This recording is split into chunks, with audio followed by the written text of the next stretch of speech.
Red light बंगले का नाम सुनकर तो जैसे वैभव के होश उड़ गए। उसने अचरजता से उस लड़की की तरफ देखते हुए कहा, क्या रेड लाइट बंगला?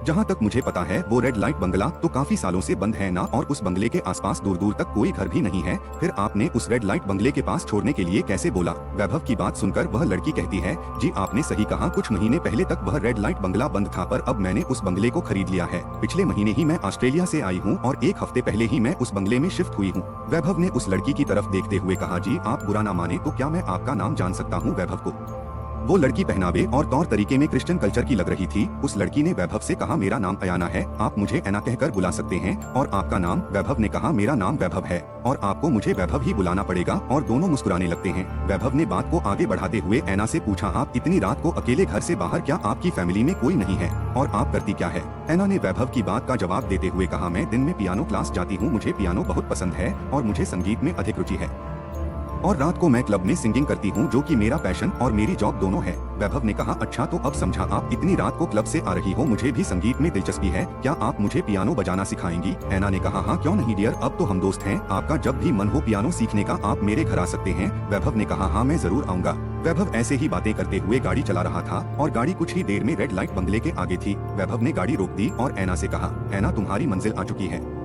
वैभव ने गाड़ी बंगले के मेन गेट से थोड़ा आगे सड़क पर रोक दी थी। ऐना अपनी गाड़ी से उतरते हुए वैभव को बंगले के अंदर चलने के लिए कहा, वैभव अब यहाँ तक आए हो तो घर के अंदर नहीं चलोगे? वैभव ने मना करते हुए कहा, नहीं नहीं, आज काफी लेट हो गया है, माँ भी घर पर परेशान हो रही होंगी, मैं फिर कभी आऊंगा। ऐना ने कहा, जैसी तुम्हारी इच्छा, और वह गाड़ी से उतरकर बंगले के अंदर चली गई। उसके मुड़ते ही वैभव ने गाड़ी स्टार्ट की और घर की ओर चल पड़ा। कुछ दूर चलने के बाद वैभव की नजर जब पास वाली सीट पर पड़ी तो उसने देखा कि ऐना का पर्स और स्कार्फ गाड़ी में ही छूट गए थे।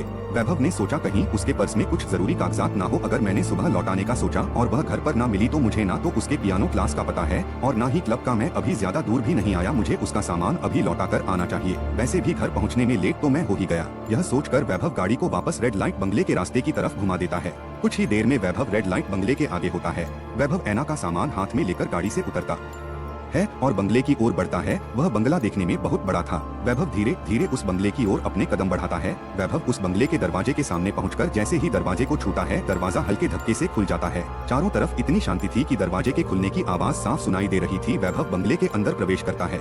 बंगले में रोशनी काफी मध्यम थी, जिससे साफ साफ कुछ भी दिखाई नहीं दे रहा था। वैभव बंगले के हॉल में खड़ा था। बंगले की तरह ही यह भी काफी विशाल था। दरवाजे के सामने की ओर सीढ़ियाँ थी, वह सीढ़ियाँ शायद बंगले की ऊपरी मंजिल की ओर जाती होगी। यह सोचकर वैभव उन सीढ़ियों की ओर आगे बढ़ा। वैभव ने कुछ 1-2 ही सीढ़ियाँ चढ़ी होगी कि तभी वैभव को ऐसा लगा जैसे कोई उसके पीछे से भागा हो। वैभव ने एकदम से पीछे मुड़कर देखा, पर पीछे कोई नहीं था। वैभव अपना वहम समझकर वापस सीढ़ियाँ चढ़ने लगा। वैभव सीढ़ियाँ चढ़ ही रहा था कि अचानक उसे लगा जैसे सामने से कोई परछाई तेजी से उसकी तरफ आ रही है। यह देखकर वैभव पूरी तरह से घबरा गया और घबराने की वजह से उसके पैर लड़खड़ा गए और वो सीढ़ियों से नीचे गिर पड़ा। सीढ़ियों पर से गिरने की वजह से उसके घुटने में काफी चोट आ गई और खून बहने लगा। वैभव चोट की परवाह न करते हुए खड़ा हुआ और तेजी से हवेली से बाहर निकलने की कोशिश करते हुए दरवाजे की तरफ भागा, परंतु उसकी यह कोशिश नाकाम रही। वो जैसे ही दरवाजे के पास पहुंचने वाला था, दरवाजा एकदम से अपने आप बंद हो गया और वैभव अपने आप को लाचार महसूस करने लगा। वैभव की धड़कनें काफी तेजी से धड़क रही थी, उसकी सांसें भी तेज तेज चल रही थी, उसके माथे से पसीने की बूंदें टपक रही थी। उसका दिमाग सुन्न हो चुका था। उसे कुछ भी समझ नहीं आ रहा था कि अब वो क्या